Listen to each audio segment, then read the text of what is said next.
So, a lot of you seem to like my last video talking about autism representation in the Fire Emblem series. I'm honestly really glad to see there are so many other autistic Fire Emblem fans out there. Since, again, it's a very easy thing for people like me that are autistic to hyperfixate on, given its very chess-based mechanics and super satisfying strategy gameplay.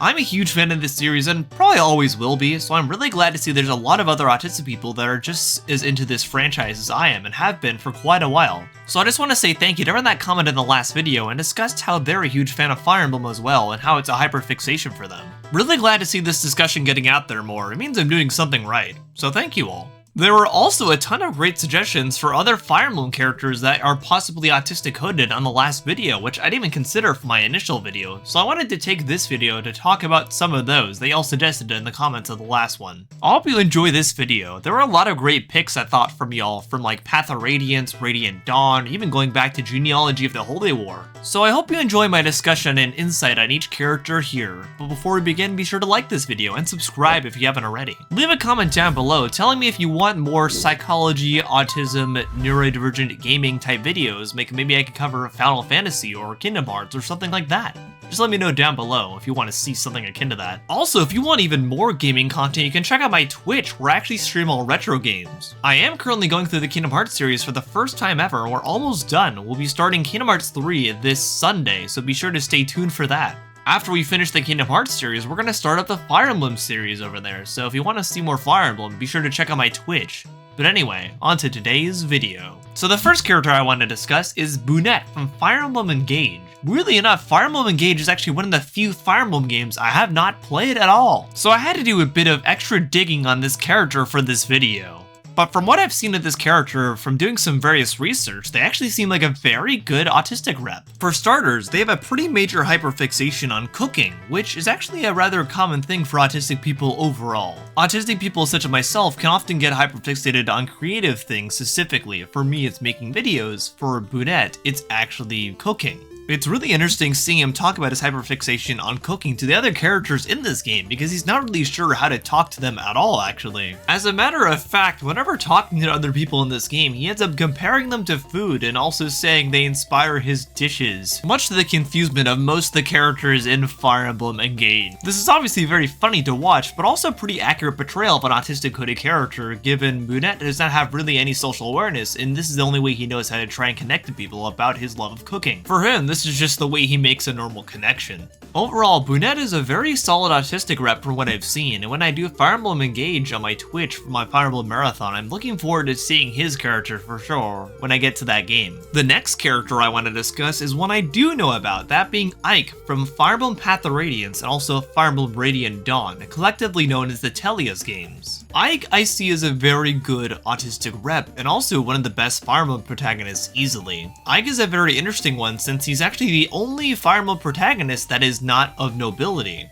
Rather, he's just a young mercenary who happens to work for the Grail Mercenaries. Ike is definitely autistic coded since he speaks very bluntly and very honestly. And this is actually key to the game's greater message in its story since because he's so honest and blunt, he's actually able to help mend the rift between the two main races in the game, that being the Bjork and the Laguz. I think this is a really cool way to show the strength of that an autistic coded character like Ike and show how his honesty and just bluntness is really able to help him succeed in this game and help him mend relationships between whole entire races. It's honestly a really beautiful thing this game has to offer overall. Interestingly enough, despite being given a position of nobility by the end of the first game, Ike actually turns this down since he hates politics and feels all politicians are dishonest, and he wants to be honest with people and blunt with them. So rather than basking in the luxury of nobility, he chooses to go back to being a mercenary and a commoner, which I think is really cool. And it really speaks to him how important honesty is and how he really doesn't like lying at all. He's just a very upstanding, very good person. Another thing that I think leans into his autism coding is the fact that he sees the world so differently than everyone else around him in the game. And this is actually what's able to help him be a master tactician in the game and think outside the box when it comes to combat. Overall, Ike is easily one of the best autistic reps I think in a video game, quite possibly, and probably my favorite Fire Emblem protagonist overall. The next one I want to discuss is actually also from Fire Emblem Path of Radiance and Radiant Dawn, that being Saurin. Saurin is yet another great autistic rep from these games in my opinion, since he actually doesn't like socializing at all and is very blunt and very open about this, and always pretty much rejects anyone that tries to talk to him or invite him to any kind of conversation. He doesn't really see any value at all in socializing with others and would rather read over his many spell books and try to gain as much knowledge as possible. I think something particularly interesting about Saurin's autism coding though is that the only person he really opens up to at all is actually Ike. This is very true to life, since a lot of the time autistic people will only want to interact with other people on the spectrum, which I myself can say I really feel that way for sure. There's just that deeper understanding you get with someone else on the spectrum because they really get it and really understand where you're coming from all the time, and you just don't get that with other neurotypical people. I think the bond between Saurin and Ike is really reminiscent of that too, and that's really cool to see in these games overall. Another one that was suggested was Cynthia from Fire Emblem Awakening. To be honest, I totally see Cynthia as an autistic rep as well. She's highly passionate about becoming a hero, and it's clear that this is her hyperfixation. She also definitely struggles with social cues and can definitely come off as too enthusiastic or a bit over the top sometimes when it comes to her hyperfixations, and a bit awkward as well on occasion. She also has a very childlike wonder in the way she views the world, and a very idealistic, exuberant way of viewing situations overall. Much like Ike, this allows her to think outside the box when it comes to different battles, and that often aids the party overall. That's honestly something I like about the autism representation in Fire Emblem, since Fire Emblem is at its core a tactical RPG. When characters are able to think outside the box, it's able to give them an upper advantage in battle, and that's really cool to see that autism coding kinda glorified here, and shown in a really nice light. Another character that was suggested is actually Finn from Fire Emblem Thracia. This one is interesting to me because I actually don't view Finn as autistic coded, but I do view him as having a lot of trauma for sure. Finn is actually a man in this game who was forced to hide from the Grand Vale Empire for many years, actually 16 years exactly. During this time, he also had adopted children who were on the land with him, and he had to actually oftentimes go without food to make sure they had enough to eat. Because of having to be on the land for 16 years and often putting his own physical health at risk more often than not, he actually has major trauma throughout this game. And it's said in the game that it's been years since he laughed or cried. So while this lack of emotion could be seen as an autistic coded trait, I sort of view it more as a byproduct of his trauma and everything he's been through. I am curious to hear y'all's thoughts though, so let me know down below if you think Finn is an autistic coded character in that game.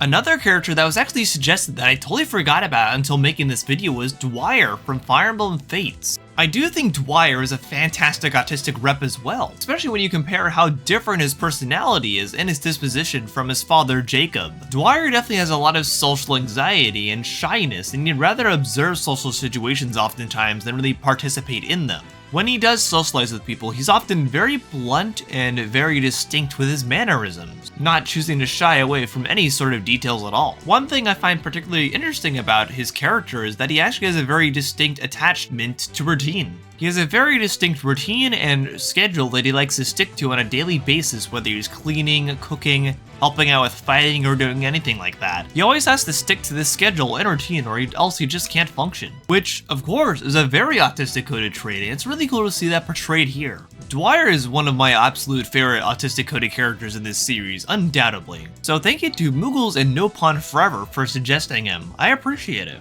The last one I want to discuss for today is Rickon from Fire Emblem Awakening. Rickon is a young mage that joins your party pretty early on in the game. Rickon actually idolizes Chrom at the start of the game as well and wants to become a great warrior just like him. He is very studious as a mage and definitely hyperfixates on being able to learn all the spells he can and be able to aid as much as he can in battle to impress Chrom and be able to show he has what it takes out on the battlefield. Also, in addition to this hyperfixation, he gets along very well with animals, which is also an autistic trait for those who may not know. A lot of autistic people, myself included, really love animals and can sometimes feel very relaxed around them, sometimes more so than we might around typical people. So it's actually really cool to see this trait reflected in Rickon as well. It's not always something that's really tapped into with autistic coded characters overall, but in general I do think Fire Emblem has a lot of really strong autistic representation in it. I think it's a big reason so many autistic people like myself really like Fire Emblem, and I'm really glad to see these videos are attracting a lot of autistic Fire Emblem fans overall, and leading to a lot of great discussion. That's always the goal for these videos, so thank you all for commenting under them and suggesting all these characters. I'm really glad y'all like my videos, and as long as y'all keep watching them and enjoying them and offering discussion, I'm gonna keep making them.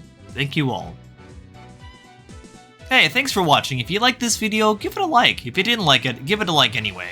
If you want to check out all my socials down below, you can see all those down there. And if you want to join my Discord too, where you can communicate with me and others offline, that should be linked down below. And if you want to check out my letterbox, that is linked down below as well. That's where I review movies, oftentimes movies or shows I won't review here on YouTube. So you can check that out too if you want extra content from me. But for now, I've been Noah the Otter, and I'll see you on the otter side. Bye!